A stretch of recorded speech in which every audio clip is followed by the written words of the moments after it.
Sa loob ng maraming taon, karaniwan nang binabanggit ang mga tech superpower na may pamilyar na pangalan mula sa Amerika, Europa o China.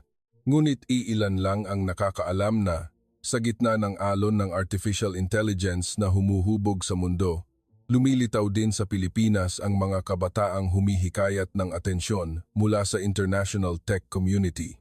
Ang kakaiba ay hindi sila mga propesor o siyentipiko na dumaan sa dekada ng pananaliksik. Sila ay mga mag-aaral lamang at may ilan pang hindi pa nakakatuntong sa edad na 15. At upang maunawaan kung bakit nagawa ng mga napakabatang pangalan na ito ang isang bagay na mahirap abutin maging ng maraming estudyante sa kolehiyo, sisimulan natin sa kwento ng pinakabata, isang 14 taong gulang na lalaki sa Slovenia. Ang Slovenia noong Mayo 2026 ay may katangi-tanging malamig na hangin sa loob ng modernong gusali ng Grand Hotel Ljubljana, kung saan nagaganap ang World Artificial Intelligence Olympiad. Ang katahimikan ay tila nilalamon ang lahat. Kaya't maririnig mo ng malinaw ang tunog ng mga fan ng 10-10 computer na tumatakbo sa kanilang buong kapasidad. Sa gitna ng akademikong kapaligiran na iyon, si Leo Reyes ay lumitaw bilang isang nakakaaliw na kaibahan. Ang 14 taong gulang na binatilyo, na may mukha pa ring may bahid ng inosensya ng isang estudyante ng junior high school, ay nakaupo sa gitna ng matatangkad at mas may karanasan na mga kalaban mula sa 24 na bansa na may nangungunang teknolohiya sa mundo tulad ng Estados Unidos, Sina at mga bansang powerhouse sa Europa. Ang pressure ng international arena ng IAO ay hindi lamang nagmumula sa kulay ng watawat ng mga kalabang nakapalibot, kundi pati na rin sa mismong mga problema na nagpapapikit sa mga estudyante sa kolehiyo. Sa harap ni Leo ay isang 5 oras na practical exam na may isang kritikal na hamon, magprograma ng isang artificial intelligence model upang i-optimize ang proseso ng pagbuo ng bakuna. Hindi na ito mga simulation problem sa mga aklat-aralin. Ito ay isang malupit na totoong buhay na problema. Sa mundo ni Leo sa oras na iyon, tila naglaho ang kapaligiran, tanging mga neural network architectures, parameters at mathematical logic na lumalabas sa itim na screen na may berdeng code lines. Hindi inalis ng mga mata ng binatilyo ang screen. Ang kanyang maliliit na kamay ay dumausdos sa keyboard na may kakaibang determinasyon.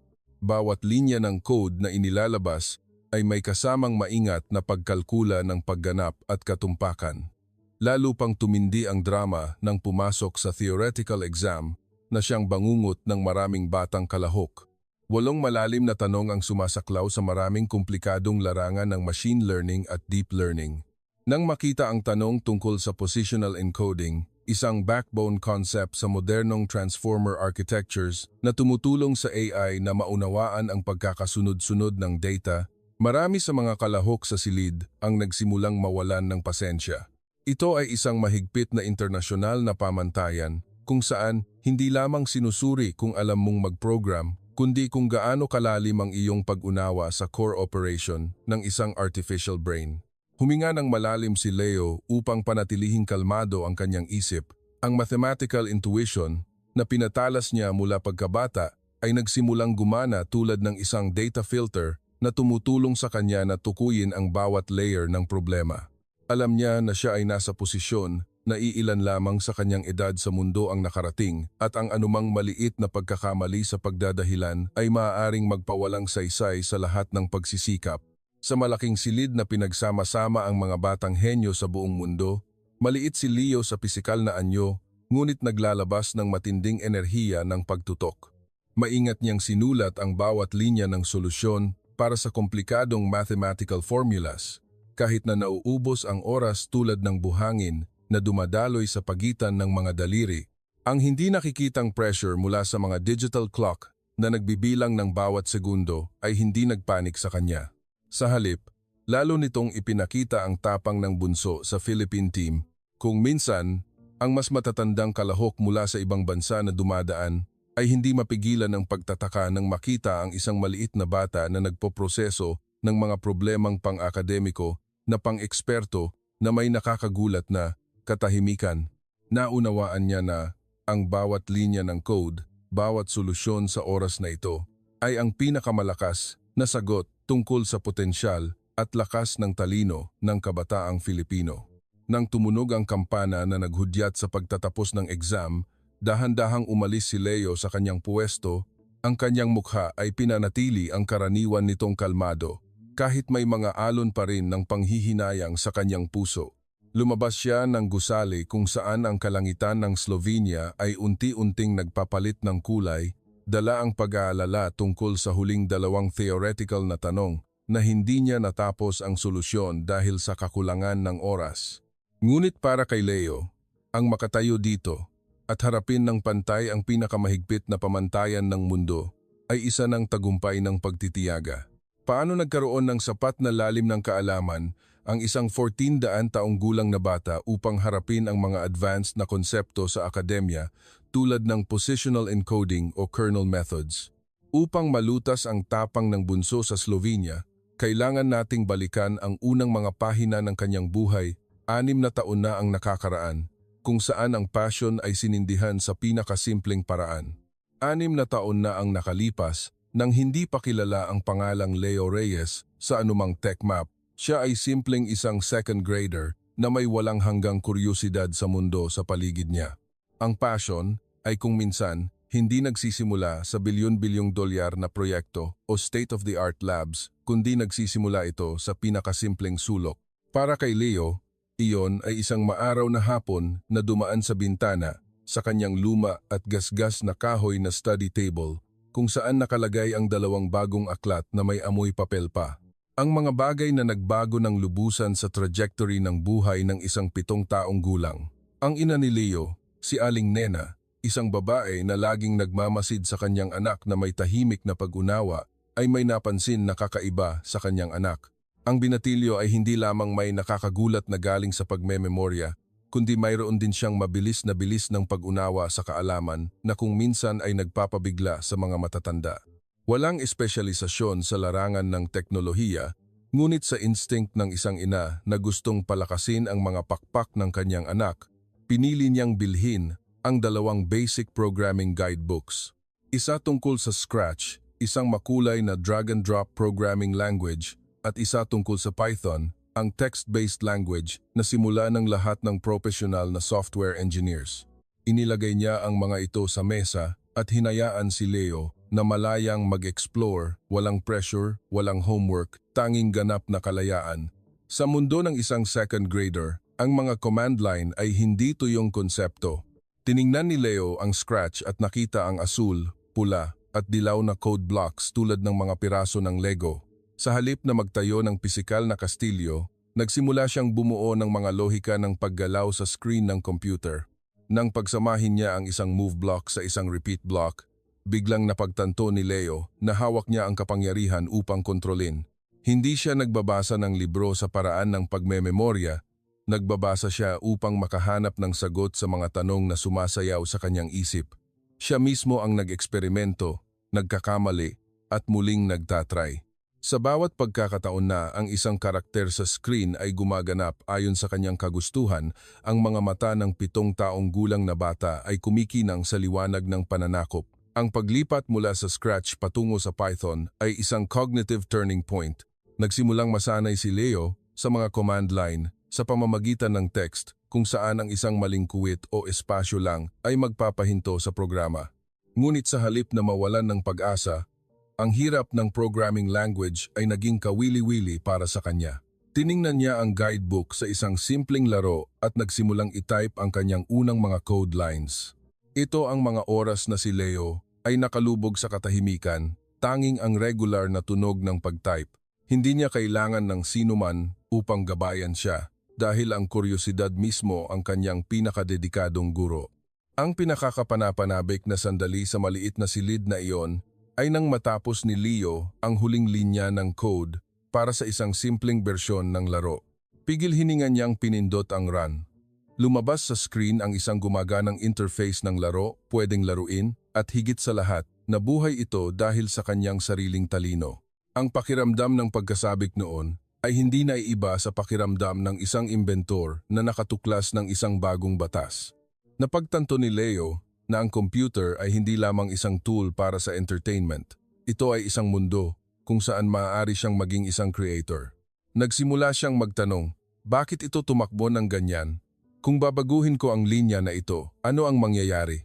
Ang serye ng mga tanong na bakit ang nagtulak kay Leo na mas lumayo pa sa kung ano ang maaaring ibigay ng isang guidebook.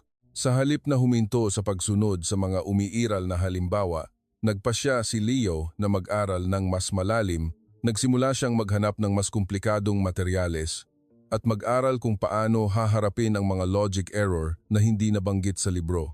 Ang pagiging self-reliant ni Leo sa pag-aaral ay nabuo mula mismo sa mga araw ng self-exploration na ito. Naunawaan ng 7 taong gulang na bata ang isang mahalagang katotohanan. Ang kaalaman ay hindi tungkol sa kung ano ang itinuturo sa iyo ng isang tao, kundi kung gaano mo kagustong hanapin ito. Nang makita ni Aling Nena ang kanyang anak na nakaupo sa harap ng screen ng maraming oras na may mataas na konsentrasyon, alam niyang hindi na niya kailangang gumawa ng anupaman maliban sa maging isang matatag na moral na suporta para sa kanyang anak. Ang tagumpay sa kanyang unang laro ay isang maliit na simula, ngunit sinindihan nito ang isang hindi mapukaw na apoy ng passion sa puso ni Leo Reyes. Hindi na siya nasisiyahan sa mga simpleng produkto. Nagsimula siyang maghangad ng mas malalaking hamon, mas propesyonal na arena kung saan masusubok ang kanyang talento. At sa gayon, mula sa kanyang unang mga piraso ng scratch, si Leo ay handa nang pumasok sa tunay na mga paligsahan kung saan niya mapagtatanto na ang kanyang pinakamalakas na armas ay hindi lamang ang kanyang kakayahan sa programming, kundi pati na rin ang isang malalim na pundasyon ng pag-iisip na lihim niyang binuo. Maraming tao ang karaniwang nagkakamali sa pag-iisip na ang programming ay simpleng pagiging bihasa sa mga computer language tulad ng pag-aaral natin ng isang dayuhang wika para sa komunikasyon. Ngunit para kay Leo Reyes, ang mundo ng mga code line ay hindi isang koleksyon ng mga walang buhay na keyword. Ito ay isang symphony ng lohika kung saan ang bawat nota ay dapat na ilagay sa tamang posisyon upang makalikha ng isang perpektong operasyon. At ang lihim na armas na nakatulong sa noon ay third grader na batang ito na umunlad ng mabilis at lumayo pa kaysa sa kanyang mga kasing edad ay isang matibay na pundasyon ng pag-iisip na binuo mula sa mga mathematical numbers.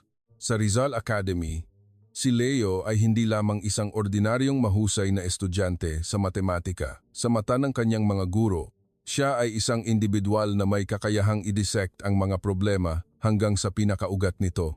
Habang ang kanyang mga kaibigan ay nahihirapan sa paghahanap ng tamang sagot sa isang mahirap na problema sa matematika, si Leo ay karaniwang humihinto upang tanungin ang sarili kung may mas maikling paraan. Mayroon bang paraan upang maging mas maganda at mas optimize ang solusyon na ito? Ang kaisipang ito, na hindi kailanman nasisiyahan sa isang solusyon na tama lang ngunit hindi sapat ang nagbigay ng natatanging marka sa paraan ng paglapit ni Leo sa informatics. Ang paglalakbay sa paghahanap ng unang mga tagumpay ay nagsimula nang magpasya si Leo na subukan ang kanyang kakayahan sa National Young Coders Challenge. Sa edad na 9, habang maraming bata ang naglalaro pa rin ng video games, si Leo ay nakatayo na sa pinakamataas na plataporma upang tanggapin ang first prize sa National Non-Professional category. Ngunit hindi pa iyon ang huling hinto. Ang passion sa matematika ang nagdala sa kanya sa International Mathematics and Science Olympiad, EMSO. Ang imahe ng maliit na estudyante na pigil hininga na naglutas ng komplikadong problema sa matematika upang manalo ng prestihiyosong gintong medalya ay hindi lamang ang ipinagmamalaki ng pamilya kundi ang sandali rin kung saan natuklasan ni Leo ang katotohanan ng kanyang buhay. Ang matematika ang kaluluwa ng teknolohiya, madalas ibahagi ni Leo ng may katahimikan na lampas sa kanyang edad.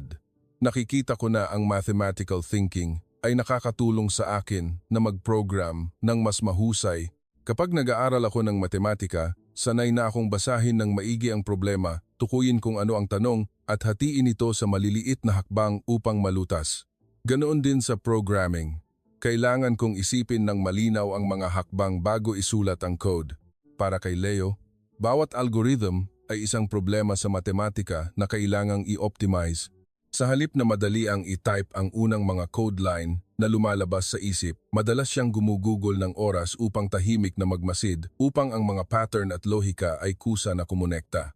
Naiintindihan niya na ang 100 linya ng code ay kung minsan hindi kasing lakas ng ilang linya ng code na isinulat ng isang matalim na pag-iisip at malalim na pag-unawa sa kalikasan ng matematika.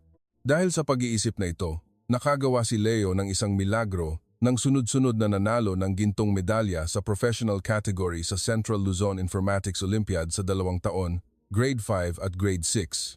Kapansin-pansin na ang professional category ay para sa mga estudyante sa high school na mas matanda sa kanya ng 5 hanggang 6 na taon. Sa harap ng mas matatandang kalaban, hindi siya natinag. Tiningnan niya ang mga problema sa competitive programming na parang mga logic problem na kailangan lutasin. Ang katumpakan, talas, at kakayahang makakita ng mga pattern ang nagtulak sa pinakabatang kalahok na lampasan ang maraming nakatatanda at abutin ang pinakamataas na pwesto. Pinatunayan ni Leo na sa mundo ng talino, ang pagkahinog ay hindi sinusukat sa bilang ng taon ng kapanganakan kundi sa lalim ng lohikal na pag-iisip.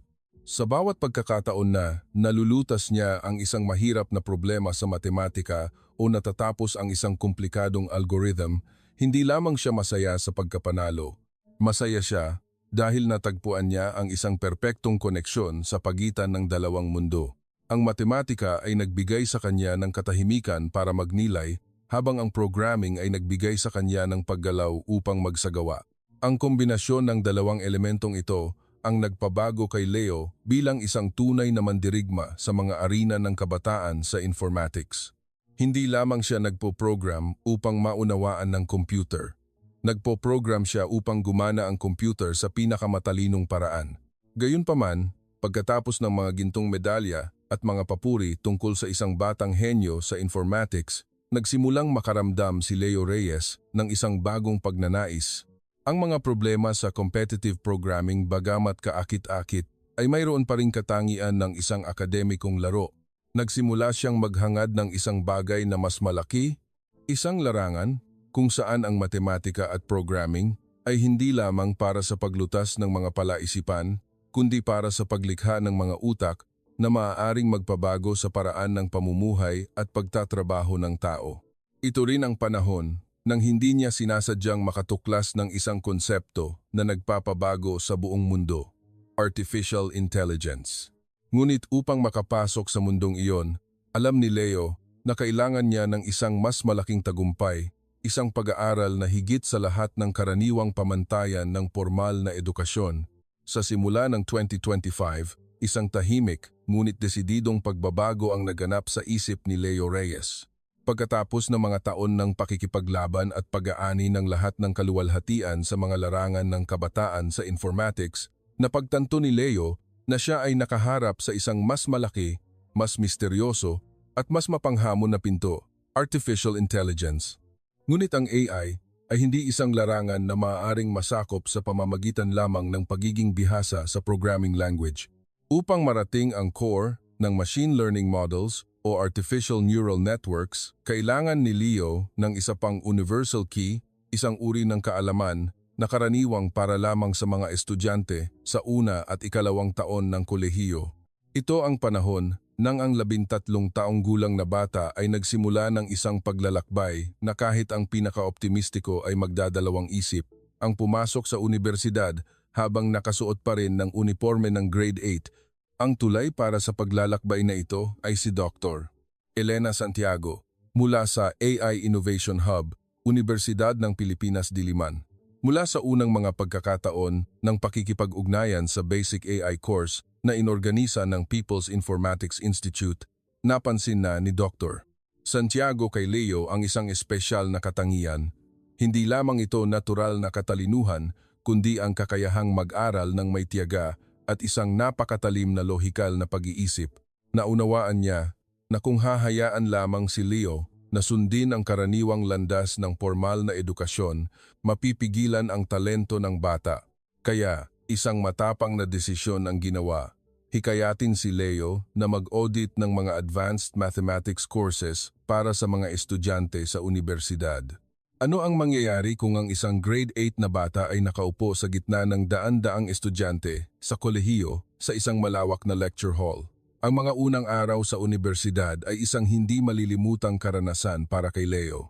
Sa espasyong punong-puno ng liwanag ng malalaking lecture rooms, sa gitna ng bulungan ng mga estudyante tungkol sa nakakapagod na final exams, lumitaw si Leo bilang isang malaking tanong. Sa simula, hindi kakaunti ang mga nagtataka, maging ang mga nagdududa, ang nakatingin sa maliit na batang abala sa pagbuklat ng makapal na aklat-aralin sa linear algebra at calculus. Nagtatanong sila kung paano maiintindihan ng isang grade 8 na bata ang vector spaces, matrices, o partial derivatives. Ngunit ang pagdududa ay mabilis na napalitan ng pagkamangha. Hindi pumasok si Leo sa lecture hall upang tingnan lang.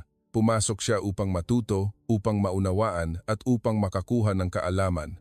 Habang maraming estudyante sa kolehiyo ang nahihirapan pa rin sa komplikadong theorems, tahimik na nagsusulat si Leo, ang kanyang mga mata ay hindi umaalis sa blackboard na puno ng advanced mathematical symbols. Naunawaan niya na kung hindi niya mauunawaan ang linear algebra, hinding-hindi niya maiintindihan kung paano pinoproseso ng mga neural network ang data. Kung hindi siya bihasa sa calculus, hindi niya ma-imagine kung paano nag-optimize ang mga AI model sa pamamagitan ng backpropagation algorithms. Para kay Leo, ang matematika ay hindi isang simbolo kundi isang wika kung saan nakikipag-usap siya sa hinaharap. Mas cinematic pa ang mga sandali pagkatapos ng klase. Sa halip na umuwi kaagad tulad ng kanyang mga kasing edad, madalas na nananatili si Leo upang makipagtalakayan sa mga estudyante sa kolehiyo o magtanong sa mga propesor. Ang imahe ng isang grade 8 na bata na may kumpiyansang nakikipagtalo tungkol sa kernel methods o convex optimization ay naging simbolo ng walang limitasyong espiritu ng pag-aaral sa AI Innovation Hub. Hindi kailanman naramdaman ni Leo na siya ay naiiba. Sa kabaliktaran, masaya siya dahil nabubuhay siya sa isang kapaligiran kung saan ang kaalaman ang tanging sukatan. Ang 5 hanggang 6 na taong agwat sa edad ay tila nawala dahil sa pagkakatulad ng pag-iisip at passion. Ang aktibong pag-audit na ito ay hindi lamang nagbigay kay Leo ng matibay na teoretikal na pundasyon, kundi pati na rin ng isang matatag na katatagan. Natuto siyang harapin ang mga problema na napakahirap na tila walang solusyon. Natuto siyang magtiyaga sa paghahanap ng mga sagot sa libu-libong pahina ng espesyalisadong materyales sa Ingles. Maraming beses na ipinahayag ni Dr. Elena Santiago ang kanyang paghanga sa kakayahan ng kanyang estudyante na mag-aral ng mag-isa. Si Leo ay napakaaktibo sa pag-aaral at kayang matuto ng kaalaman na higit pa sa kurikulum ng formal na edukasyon. Ito ay isang napakahalagang katangian upang masundan ang AI ng may sistematikong paraan. Ang paglalakbay sa pag-audit ng unibersidad ang nagpabago kay Leo Reyes mula sa isang mahusay na estudyante sa informatics tungo sa isang potensyal na batang siyentipiko. Hindi na niya tinitingnan ang AI bilang isang simpleng tool ng aplikasyon, kundi nagsimula na siyang makilahok sa tunay na mga proyekto ng pananaliksik sa Galing Pinoy Tech Club. Tapos na ang pag-aaral ng teorya. Ang pundasyon ng advanced mathematics ay napatatag na. Ngayon na ang oras para pumasok si Leo sa tunay na laro. Mga international scientific papers at matitinding national AI championships. Gayunpaman, nang ang kaalaman sa unibersidad ay unti-unting nasa kanyang mga kamay, isang bagong hamon ang lumitaw. Hindi lamang ito mga numero sa papel, kundi ang pressure na irepresenta ang buong henerasyon ng kabataang Filipino sa international arena. Nagsimula ng pagkatapos magbigay ng matibay na pundasyon sa advanced mathematics, ang taong 2026 ay naging isang sumasabog na milestone para kay Leo Reyes. Hindi na ito mga paglilibang o tahimik na pag-audit. Formal na pumasok si Leo sa pinakamarahas na karera upang manalo ng puwesto na magre-representa sa Pilipinas sa mundo. Iyon ay isang tagsibol na puno ng mga gabing walang tulog, kung saan ang ilaw ng desk ng binatilyo sa grade 8 ay nakasabay sa mabilis na pulso ng pandaigdigang tech community. Ang unang kaganapan na nagmarka sa turning point na ito ay ang Philippine AI Championship PAC. Sa gitna ng libu-libong kalahok, kasama ang maraming estudyante sa unibersidad at pinakamahuhusay na computer science students mula sa buong bansa, pinahanga ni Leo ang judging panel nang manalo siya ng third prize overall. Ang resultang ito ay hindi lamang isang sertipiko ng pagkilala. Ito ay isang kumpirmasyon na ang pinakabatang kalahok sa arena ay sapat na ang tapang upang lumaban sa totoong laban. At ang pinakamalaking gantimpala ay dumating. Opisyal na naging isa si Leo Reyes sa 4 na miyembro ng Philippine team na lalahok sa World Artificial Intelligence Olympiad, IAO, na gaganapin sa Slovenia. Gayunpaman, sa likod ng karangalan ay may malaking pressure. Sa listahan ng team, si Leo ang literal na bunso, habang ang iba pang miyembro ay mga experienced high school students. Sa mga concentrated training sessions sa AI Innovation Hub, malinaw na nakita ang pagkakaiba sa pisikal na anyo ni Leo at ng kanyang mga nakatatandang kasamahan. Ngunit sa sandaling ito, ang tapang at karakter ni Leo ang tunay na nagningning, si Dr. Elena Santiago, na malapit na sinusubaybayan ng team, ay napahanga sa pambihirang pagkahinog ng kanyang estudyante. Sa loob ng lab, si Leo ay laging ang pinakaunang dumating, pinakapunctual at nagtatrabaho ng may nakakagulat na pagiging maingat. Ang pagiging maingat na iyon ay hindi lamang sa oras.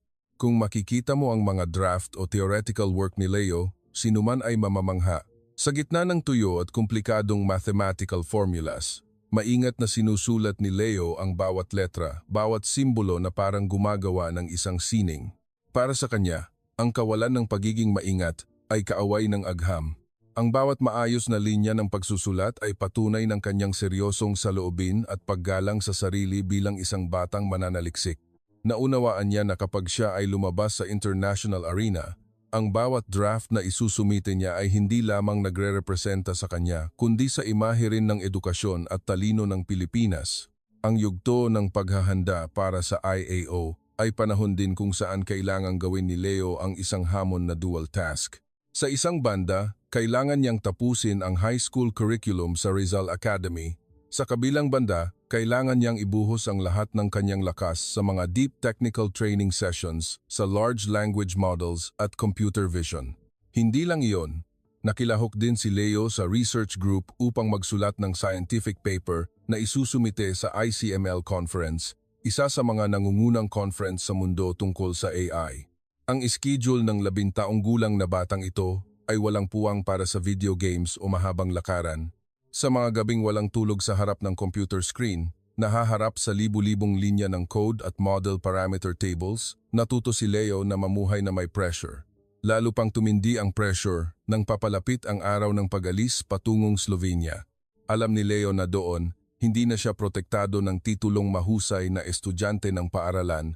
Tatayo siya roon bilang kinatawan ng bansa, humaharap sa pinakamalakas na kalaban mula sa 5 kontinente.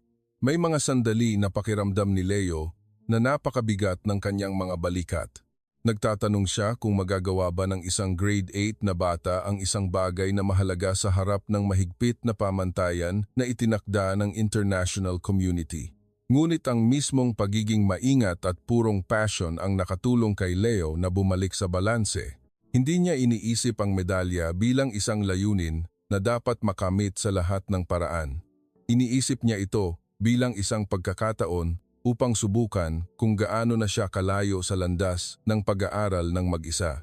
Pinitigan niya ang mga pag-aalala, inayos ang kanyang mga bagahe ng may kakaibang katahimikan. Bago pumunta sa airport, nanatili pa rin si Leo upang suriin ng maigi ang mga research materials at kagamitan.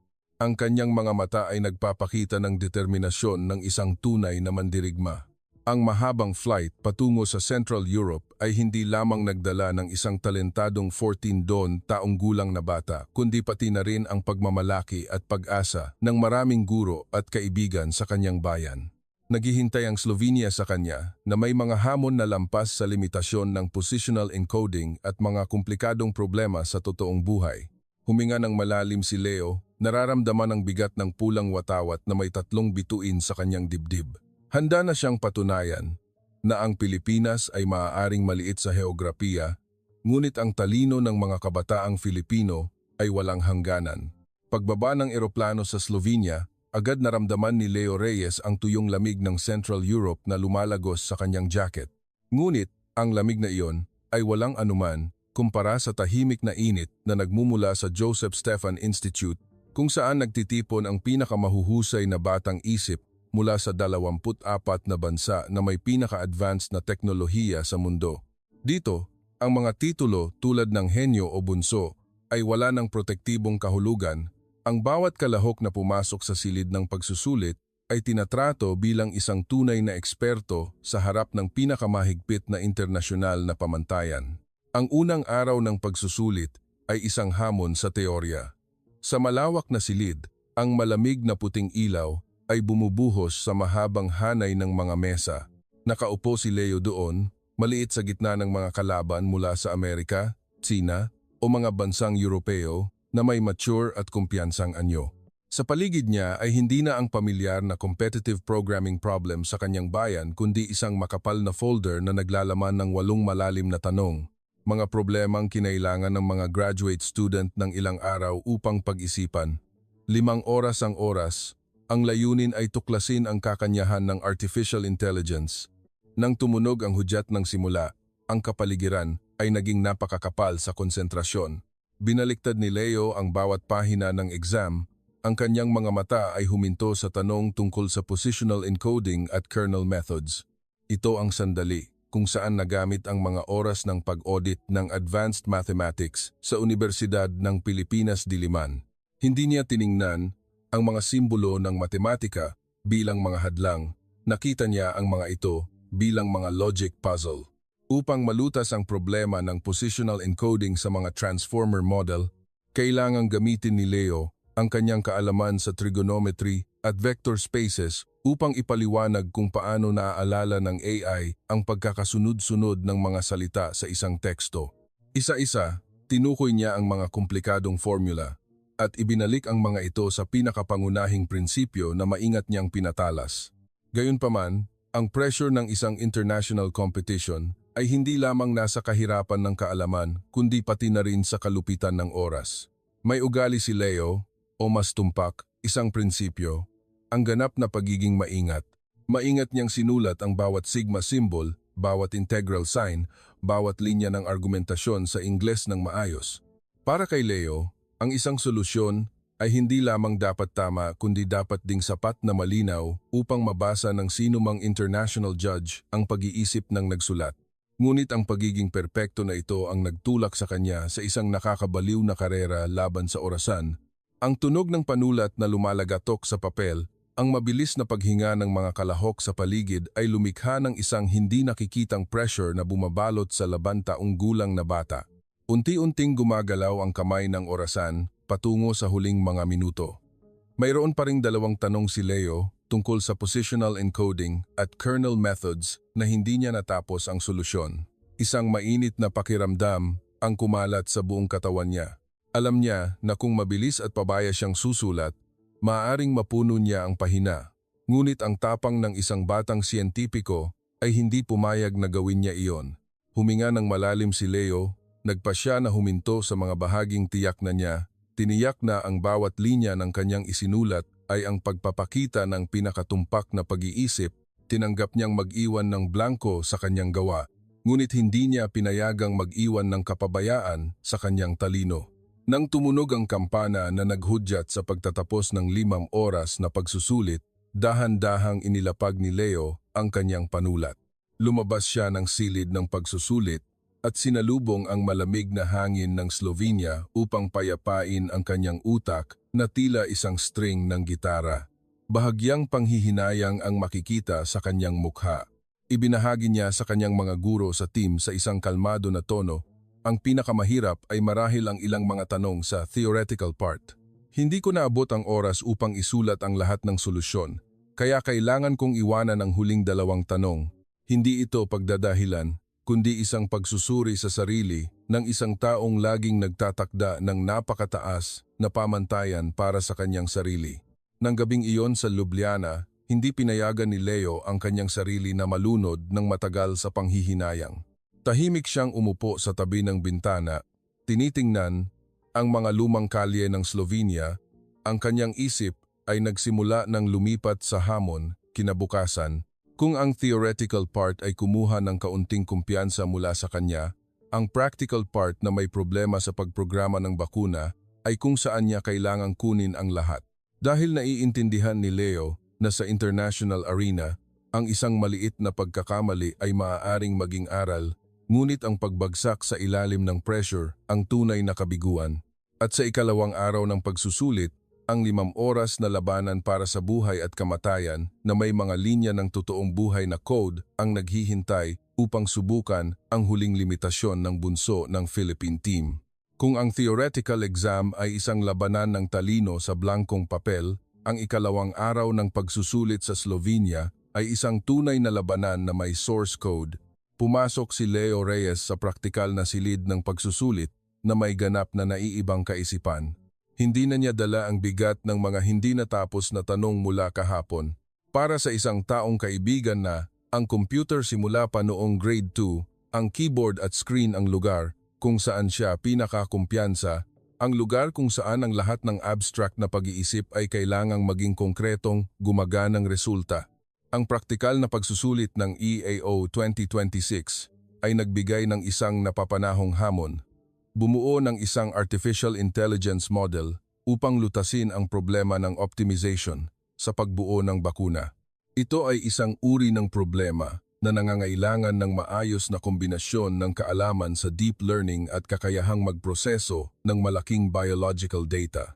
Sa loob ng 5 oras, kailangang magdisenyo ng mga kalahok ng neural network architectures, magsanay ng mga modelo, at mag-tweak ng mga parameter upang makamit ang pinakamataas na katumpakan sa lihim na dataset ng pagsubok ng mga hurado. Sa silid sa sandaling ito, ang katahimikan ay sinira ng sabay-sabay na tunog ng mga fan ng malalakas na computer, ang espasyo ay puno ng amoy ng elektronikong kagamitan at matinding tensyon. Tiningnan ni Leo ang itim na screen ng code editor, kung saan ang cursor ng mouse ay kumikinang pa rin tulad ng tibok ng puso ng labanan. Hindi siya nagmamadaling mag-type kaagad. Ayon sa ugali ng isang taong may malalim na pag-aaral sa matematika, ginugol ni Leo ang unang 30 minuto sa paggawa ng outline ng kanyang kaisipan sa draft.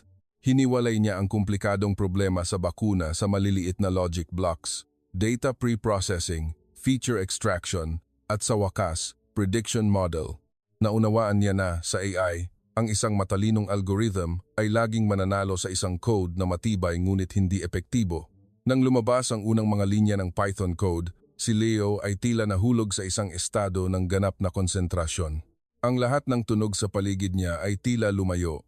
Ang kanyang mga kamay ay dumausdos sa keyboard ng may nakakagulat na bilis ngunit napakatumpak. Hindi lamang siya nagpo-program upang tumakbo ang computer, ino-optimize niya ang bawat loop, bawat loss function upang matiyak na hindi overfit ang modelo. Sa gitna ng daan-daang international participant na abala sa pagtatype, lumitaw si Leo na may kakaibang kalmado.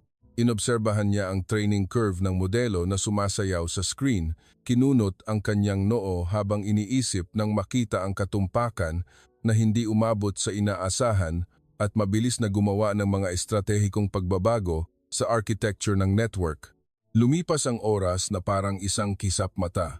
Ang 5 oras na tila mahaba ay naging maikli sa harap ng bigat ng problema.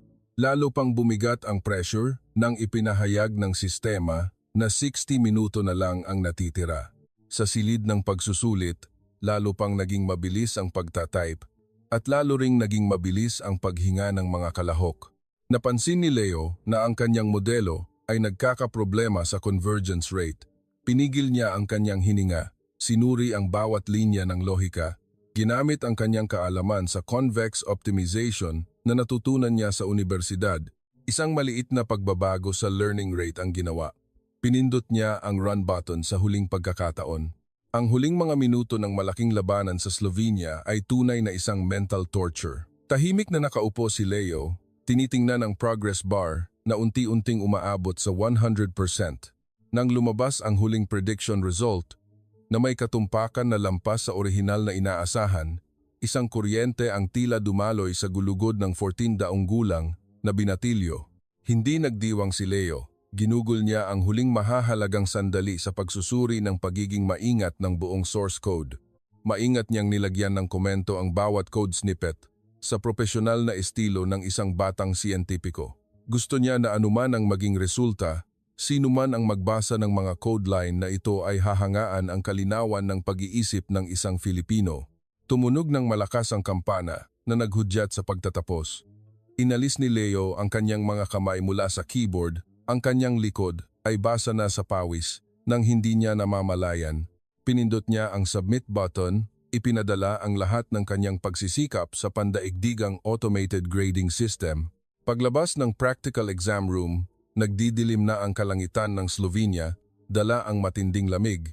Ngunit sa puso ni Leo ay nagliliyab ang kakaibang pakiramdam ng ginhawa. Nagawa niya ang lahat ng kanyang makakaya, lumaban ng 200% ng kanyang lakas gamit ang pag-iisip ng isang estudyante ng matematika at puso ng isang taong mahilig sa teknolohiya. Bagamat naging napakagaling ang practical exam, hindi pa rin makakampante si Leo. Ang huling resulta ay isang misteryo pa rin na nasa kamay ng mga hurado at ng pinakamahigpit na grading algorithms sa mundo. Nang gabing iyon, sa Slovenia, sa pananabik na naghihintay sa araw ng anunsyo, tiningnan ni Leo ang honorary medal ng kompetisyon na nakadisplay sa glass cabinet sa lobby ng hotel.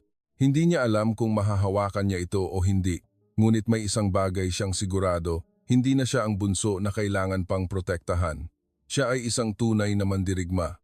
At bukas, kapag ang watawat ng Pilipinas ay malapit ng lumitaw sa malaking screen ng awarding ceremony, malalaman ng buong mundo ang pangalang Leo Reyes. Ang awarding ceremony ng World Artificial Intelligence Olympiad 2026 ay ginanap sa isang marangyang auditorium na may European architectural style sa kabisera ng Ljubljana. Ang espasyo sa oras na ito ay hindi na ang lamig ng mga makina o ng tuyong code, kundi puno ng maningning na ilaw at nakakapigil hiningang pananabik. Sa ibabaw ng malaking entablado, ipinapakita ng higanteng LED screen ang logo ng kompetisyon, kasama ang pambansang watawat ng 24 na bansang lumahok. Sa ilalim ng entablado, magkatabi ang delegasyon ng Pilipinas, ang kanilang mga kamay ay mahigpit na magkahawak, ang kanilang mga puso ay mabilis na tumitibok sa katahimikan bago ang oras ng G. Nang tumunog ang formal na himig, lumapit ang kinatawan ng komite ng organisasyon sa podium upang ipahayag ang mga resulta. Ang listahan ng mga parangal ay binanggit ayon sa pagkakasunod-sunod mula sa pinakamababa hanggang sa pinakamataas.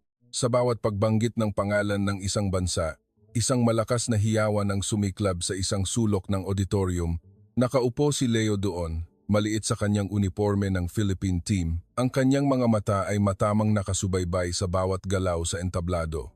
Naalala niya ang 2 theoretical na tanong na kailangan niyang iwanan. Naalala niya ang 5 oras na pakikipaglaban sa problema ng bakuna. Sa sandaling iyon, ang lahat ng nakaraang tagumpay ay tila lumayo, nananatili lamang ang pananabik ng isang binatilyo na nagnanais na magdala ng karangalan sa inang bayan. Bronze medal goes to Leo Reyes, Philippines. Malakas na umalingaw-ngaw ang pangalan sa pamamagitan ng modernong sound system.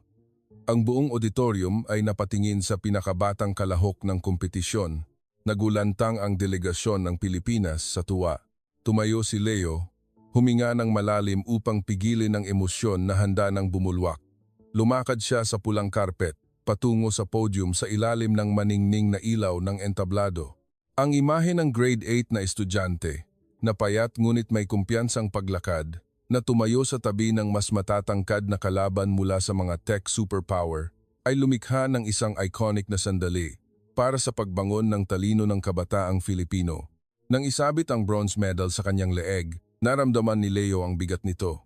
Hindi ang pisikal na bigat ng metal kundi ang bigat ng mga gabing walang tulog sa pag-aaral, ng mga oras ng pag-audit sa universidad, at ng pag-asa mula sa kanyang pamilya at mga guro. Tumingin sa malaking screen, kung saan ang pulang watawat ng Pilipinas na may 3 bituin ay kumakaway sa tabi ng kanyang pangalan, naramdaman ni Leo ang pait sa kanyang lalamunan. Nagawa niya, pinatunayan niya na ang isang junior high school student mula sa Pilipinas ay kayang tumayo ng pantay, makipagkumpetensya, at manalo sa pinakamarahas na international arena ng AI. Gayunpaman, ang kagalakan na iyon ay may kaunting lungkot nang ipahayag ang detalyadong score sheet. Tiningnan ni Leo ang mga numero at napagtanto na kulang lang siya ng kaunting puntos upang makuha ang silver medal. Ang halos abot na iyon ay isang sandali ng malalim na pagmumuni-muni. Masaya ako na nanalo ako ng premyo, ngunit may kaunting panghihinayang din ibinahagi ni Leo sa mga miyembro ng team. Hindi ito kasakiman sa tagumpay, kundi ang hangarin ng isang pag-iisip na laging naghahanap ng pagiging perpekto. Naunawaan ni Leo na sa arena na ito, ang hangganan sa pagitan ng iba't ibang kulay ng medalya ay kung minsan ay ilang minuto lang ng pagpoproseso o isang mas matalim na linya ng pagdadahilan. Ang panghihinayang na iyon, kakaiba man, ay hindi nagpasaya sa kanya kundi naging katalista upang pag-alabin ang kanyang hangarin na lupigin ang mga bagong taas sa hinaharap. Pagkatapos ng seremonya, maraming international participant at profesor ang lumapit upang makipagkamay at batiin si Leo. Nagulat sila nang malaman na siya ay 10 taong gulang lamang. Huminto ang isang hurado nang matagal upang kausapin si Leo sa pamamagitan ng isang interpreter, nagpapahayag ng paghanga sa paraan niya ng paghawak sa modelo ng bakuna sa isang matalino at mathematically rich na paraan. Sa sandaling iyon, napagtanto ni Leo na ang pinakamalaking kaluwalhatian ay hindi lamang ang medalya sa kanyang dibdib, kundi ang paggalang na ibinigay ng mundo sa talino ng kabataang Filipino. Hindi na siya ang grade 8 na batang nakikipagkompetensya, kundi isang formidable na kalaban sa mata ng kanyang mga international peer. Sa huling gabi sa Slovenia, hawak ni Leo ang medalya. Nakaupo sa tabi ng bintana, tinitingnan ang huling pagbagsak ng niyebe sa labas. Ang tagumpay na ito ay isang magandang pagtatapos sa kanyang paglalakbay sa IAO 2026. Ngunit para sa kanya, ito ay isang bagong simula. Naisip niya ang mga hindi pa tapos na scientific papers. Naisip niya ang mga susunod na advanced mathematics courses na naghihintay sa kanya sa kanyang bayan. Ang medalya ay maaaring nasa glass cabinet, ngunit ang kaalaman at tapang ay mananatili sa kanya habang buhay. Gayunpaman, ang tunay na pinahanga ng mga guro at siyentipiko kay Leo pagkatapos ng kompetisyon ay hindi lamang ang kanyang mga puntos o ang kulay ng medalya, kundi isang maliit ngunit napakalalim na detalye na lumitaw sa mga draft papers na iniwan niya sa silid ng pagsusulit. Iyon ay isa pang kagandahan ng talino, ang nakakagulat na pagiging maingat, isang bagay na magbubukas ng bagong kabanata tungkol sa karakter ng isang tunay na batang siyentipiko. Pagkatapos ng ingay ng awarding ceremony at mga papuri tungkol sa International Bronze Medal, ang tunay na nananatili sa isip ng mga nakasaksi sa paglalakbay ni Leo Reyes ay hindi lamang ang mga numero sa score sheet. May isa pang kagandahan, tahimik ngunit puno ng bigat, na nagmumula mismo sa paraan ng pakikitungo ng 14 taong gulang na binatilyo sa kaalaman. Sa Slovenia, pagkatapos kolektahin ang mga theoretical exam para sa pagmamarka, isang kagiliw-giliw na kwento ang kumalat sa mga international judge. Hindi lamang sila humanga sa matatalim na mathematical formulas na ibinigay ni Leo, kundi namangha rin sa paraan ng pagkakalahad ng mga formulang iyon sa papel. Bawat maingat na linya ng Ingles, bawat maayos na simbolo ng matematika na tila inimprenta mula sa isang perpektong disenyo. Ang pagiging maingat na iyon ay hindi isang bagong ugali na nabuo upang makakuha ng puntos sa mata ng mga hurado. Ito ay resulta ng isang matibay na self-discipline na pinanatili ni Leo mula pa noong unang araw niya sa mundo ng teknolohiya. Sa AI Innovation Hub, kung saan si Leo ay naging bahagi sa buong proseso ng kanyang paghahanda, ang imahe ng bunso na laging pinakaunang dumating, pinaka-punctual, at tahimik na naghahanda ng lahat bago magsimula ang klase ay naging pamilyar na bahagi ng lab room. Para kay Leo, ang profesionalismo ay hindi nagsisimula sa malalaking proyekto, kundi nagsisimula sa mismong seryosong saloobin sa pinakamaliliit na bagay. Naunawaan niya na sa mundo ng artificial intelligence, ang isang maling kuwit na inilagay sa maling posisyon ay maaaring magpabagsak ng isang buong sistema, at ang isang hindi organisadong pag-iisip ay hinding-hindi makakaabot sa mga tuktok ng tumpak na agham. Pagbalik sa Pilipinas pagkatapos ng international glory, hindi ginugol ni Leo ang oras sa pagpapahinga o pag-enjoy sa kasikatan. Mabilis siyang bumalik sa pamilyar na espasyo ng Galing Pinoy Tech Club. Dito, sa gitna ng mga nakatatandang estudyante sa unibersidad, pinanatili ni Leo ang kanyang pagpapakumbaba at nakakagulat na kapasidad sa pag-aaral. Si Dr. Elena Santiago, na gumabay kay Leo mula sa kanyang mga unang hakbang, ay laging tinitingnan ang kanyang maliit na estudyante na may ganap na tiwala. Napagtanto niya na ang pinakamahalagang bagay kay Leo ay hindi ang kanyang International Bronze Medal, kundi ang katangian ng isang tunay na siyentipiko na unti-unting humuhubog sa anyo ng isang high school student. Ang tagumpay ni Leo ay napakabihira sa edad na ito, ngunit ang pinakanamangha ako ay ang pagkahinog ng kanyang pag-iisip sa pananaliksik. Ibinahagi ni Dr. Santiago. Ang pagkahinog na iyon ay pinatunayan ng malinaw sa pamamagitan ng partisipasyon ni Leo sa isang sistematikong proyekto ng pananaliksik at naging co-author ng isang scientific paper na isinumite para sa publikasyon sa ICML Conference, isa sa mga nangunguna at pinakamahigpit na conference sa mundo tungkol sa artificial intelligence. Para sa isang grade 8 na estudyante, ang magkaroon ng pangalan sa listahan ng mga may akda ng isang gawa na isinumite sa ICML ay halos hindi kapani-paniwala. Upang magawa iyon, ginugol ni Leo ang daan-daang oras sa pagsusuri ng data, pagsubok ng mga modelo, at pakikipagtalakayan sa kanyang mga kasamahan tungkol sa bawat siyentipikong argumento. Ang imahe ni Leo na maingat na nagbabago ng bawat linya ng code, maingat na nag-aayos ng bawat graph sa draft ng pananaliksik, ay ang pinakamagandang imahe ng isang bagong henerasyon ng kabataang Filipino na pumapasok sa pandaigdigang arena ng may kabutihang loob at profesionalismo. Ang rurok ng pagkahinog na ito ay nasa sandali na napagtanto ni Leo na ang AI ay hindi lamang mga walang buhay na command line, kundi ang pagiging perpekto sa pagitan ng mahigpit na mathematical thinking at ang etika ng isang siyentipiko. Hindi siya naghabol ng mga kaakit-akit na aplikasyon o mabilis na mga gantimpala. Pinili ni Leo ang mas mahirap na landas, ang paghuhukay sa kakanyahan, pag-aaral mula sa pinakapangunahing bagay, at laging pinapanatili ang isang dalisay na puso para sa kaalaman. Pinatunayan niya na ang artificial intelligence, kapag inilagay sa kamay ng mga may systematic na pag-iisip at maingat na saloobin tulad niya, ay magiging isang makapangyarihang kasangkapan upang maglingkod sa buhay. Sa mga huling hapon sa lab room, kapag ang anino ng paglubog ng araw ay bumubuhos sa bintana, makikita pa rin ang 23 taong gulang na bata na tahimik na nakaupo sa tabi ng computer, na papalibutan ng makapal na mga research materials tungkol sa machine learning at calculus. Hindi kumikilos si Leo na parang isang celebrity na kakauwi lang mula sa international arena. Siya ay nanatili pa rin na isang maliit na estudyanteng puno ng kuryosidad, laging handang makinig at matuto. Ang katahimikan na iyon ang pinakanakakatakot na lakas ni Leo, na tumutulong sa kanya na alisin ang lahat ng ingay upang tumutok sa iisang layunin, kaalaman. Ang medalya sa Slovenia ay isa lamang milestone, ngunit ang paglalakbay ni Leo ay isang mahabang kalsada na walang katapusan, kung saan ang bawat hakbang ay inilalagay ng matatag at puno ng pagmumuni-muni. Ang paglalakbay sa Slovenia ay nagtapos na. Ang mga alaala ng lumang Ljubljana at ang mga gabing walang tulog kasama ang source code ay unti-unting magiging bahagi ng kanyang memorya. Gayunpaman, para kay Leo Reyes, ang hinaharap ay nagsisimula pa lamang na bumukas na may mas malawak na abot tanaw.